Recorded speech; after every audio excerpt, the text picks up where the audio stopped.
بسم اللہ الرحمن الرحیم اعوذ باللہ من الشیطان الرجیم بسم اللہ الرحمن الرحیم اللہم صلی علی محمد وعلی آل محمد کما صلیت علی ابراہیم وعلی آل ابراہیم انکا حمید مجید اللہم بارک علی محمد وعلی آل محمد کما بارکت علی ابراہیم وعلی آل ابراہیم انکا حمید مجید اللہم رب اشرح لی صدری ویسر لی امری واحلل عقدۃ من لسانی یفقہوا قولی۔ سب کو السلام علیکم۔ سیرت صحابیات کے سلسلے میں پچھلی دفعہ ہم نے حضرت خدیجہ رضی اللہ تعالیٰ عنہ کی مبارک زندگی کے حالات دیکھے تھے۔ آج ہم انشاءاللہ تعالیٰ حضرت عائشہ صدیقہ کے بارے میں پڑھیں گے۔ حضرت عائشہ صدیقہ وہ مبارک خاتون ہیں جن کی برات اور جن کی صداقت کی گواہی قرآن مجید اور یہ گواہی آج تک موجود ہے، قیامت تک پڑھی جائے گی۔ آج ہم ان کا ذکر مبارک جو ہے وہ انشاءاللہ تعالیٰ کریں گے۔ اللہ تعالیٰ ہمیں توفیق عطا فرمائے۔ حضرت عائشہ کا ذکر کرنے سے پہلے، آگے بڑھنے سے پہلے، میں رسول اللہ صلی اللہ علیہ وسلم کی ایک حدیث آپ کو سناؤں گی۔ رسول اللہ صلی اللہ علیہ وسلم نے حضرت عائشہ کو مخاطب کر کے فرمایا کہ میں نے 3 راتیں 3 دفعہ تجھے خواب میں دیکھا، میرے پاس فرشتہ ریشم کے کپڑے میں لپیٹ کر تجھے لایا اور کہنے لگا یہ آپ کی رفیقہ حیات ہے۔ فرشتے نے تیرے چہرے سے پردہ اٹھایا تو وہ تم تھی۔ کیا خواب دکھائی جا رہی ہے رسول اللہ صلی اللہ علیہ وسلم کو؟ ایک مخمل کے کپڑے میں حضرت عائشہ جو ہیں ان کی تصویر موجود ہے، اور وہ فرشتہ اس کپڑے کو ہٹاتا ہے تو اندر سے کس کی تصویر نکلتی ہے؟ حضرت عائشہ رضی اللہ تعالیٰ عنہ۔ اور یہ خواب رسول اللہ صلی اللہ علیہ وسلم کو 3 دفعہ ہے۔ میں نے 3 راتیں خواب میں تجھے دیکھا، فرشتہ ریشم کے کپڑے میں لپیٹ کر تجھے لایا اور کہنے لگا یہ آپ کی رفیقہ حیات ہے۔ فرشتے نے تیرے چہرے سے پردہ ہٹایا تو وہ تم تھی۔ میں یہ کہتا تھا اگر یہ اللہ کی طرف سے ہے تو اللہ تعالیٰ اپنے فیصلے کو خود ہی پورا فرما دے گا۔ اور یہ حدیث جو ہے بخاری کی۔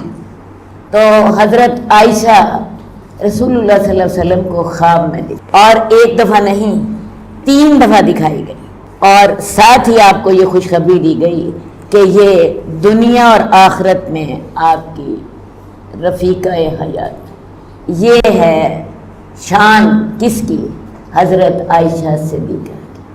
حضرت عائشہ صدیقہ کی فضیلت جو ہے یہ صرف یہی نہیں ہے کہ اللہ کے رسول صلی اللہ علیہ وسلم کو وہ خواب میں دکھائی گئیں اپنے تعلق سے پہلے، اپنی شادی سے پہلے، بلکہ ان کی ایسی بہت سی فضیلتیں ہیں جن میں ان کے ساتھ دنیا کی کوئی اور عورت شریک نہیں۔ علامہ زرکشی جو ہیں انہوں نے اپنی کتاب الاجابہ میں ذکر کیا کہ حضرت عائشہ کے 40 ایسے فضائل ہیں جو کہ دنیا کی کسی خاتون میں نہیں پائے جاتے۔ حضرت عائشہ صدیقہ تمام خواتین پر ایسے برتری رکھتی ہیں جیسے سرید تمام کھانوں میں بہتر ہوتا ہے۔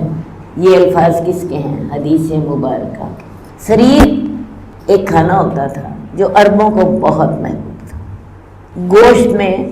گوشت کو اچھی طرح پکا لیتے تھے اور اس میں روٹی کے ٹکڑے ڈبوتے تھے، اور وہ روٹی کے ٹکڑے جو تھے اس میں گل جاتے تو یہ کھانا سرید کہلاتا تھا۔ عربوں کو یہ بڑا محبوب، اور میرا خیال ہے یہ کھانا واقعی ایسا ہے جو آج بھی ہر ایک کو محبوب ہے۔ ہمارے ہاں نان اور قورمہ اسی کی مثال۔ گھروں میں بھی آپ یہ دیکھ لیں جب کوئی بیمار ہوتا ہے تو ہم کیا کرتے ہیں؟ گوشت کا شوربہ ساتھ پھلکا، اور گرم شوربے میں پھلکے کو ڈبو دیتے، اور وہ بیمار کے لیے بھی بہترین خوراک ہوتی ہے اور وہ صحت مند کو بھی سب سے زیادہ پسند ہے۔ بیمار کو اس کی بیماری کے مطابق ذرا تھوڑی سی کمی بیشی کر کے پکا دیتے ہیں اور صحت مند کو اس کے ذائقے کے مطابق۔ تو سرید کھانا جو تھا یہ جیسے عرب والوں کو پسند تھا، ایسے ہی میں سمجھتی ہوں ہمارے آج پاکستانیوں کی بھی یہ سب سے محبوب غذا ہے۔ کسی بھی شادی میں دیکھ لیجئے، کسی بھی دعوت میں دیکھ لیجئے، گھروں میں دیکھ لیں، تکلف کے مقامات پر دیکھ لیں، یہی کھانا جو ہوتا ہے یہی ہمیں پسند ہوتا ہے۔ تو رسول اللہ صلی اللہ علیہ وآلہ وسلم نے حضرت عائشہ کی مثال کس طرح دی کہ ان کی ساری خواتین پر برتری اس طرح ہے جیسے سرید تمام کھانوں میں سے برتر ہوتا ہے۔ جئنا إلى الدنيا كي ندعو إلى الله لننشر الخير في الكون الذي حارى ونرسل العطر من روض الهدى الزاهي ويشرق السلم أنوارا وأنوارا جئنا إلى الدنيا كي ندعو إلى الله